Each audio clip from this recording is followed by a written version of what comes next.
We have issued 2 new publications under the Nordic Baltic project. So the first one mostly looks at narratives, so what narratives are and how could we potentially define hostile narrative and how these hostile narratives can be operationalized to influence public opinion and actually lead to specific behaviors or policy decisions within a country. And it also gives an introduction to what we call information laundering online. The publication that focuses on information laundering online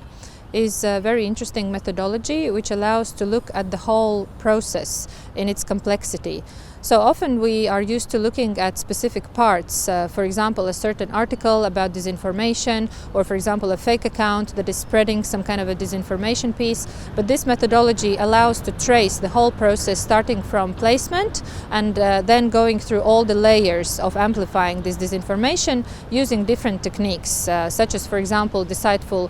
translation or woozle effect, which means deliberately misusing a quote from a recognized, publicly recognized person or media outlet,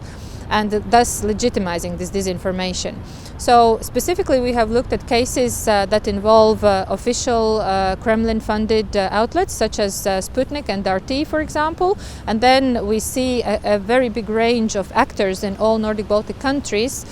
who actually contribute to this process either by accident, so we call those accidental actors, or then actors whose needs it serves and thus they support the Kremlin agenda. This methodology is very useful to understand the holistic approach in this process and identify networks of different actors that often, as we noted, go beyond actually national borders, and they coordinate the activity and they support each other in, for example, either disinforming the national population or creating a specific image about a country abroad. This methodology has been tested in the Nordic Baltic information environment, but at the same time it is unique because it can be applied in any kind of context outside of the Nordic Baltic region and looking at different kind of foreign actors who try to influence the nation state or a region. So it doesn't have to necessarily be a Kremlin official funded outlet. It can be used for different kinds of contexts.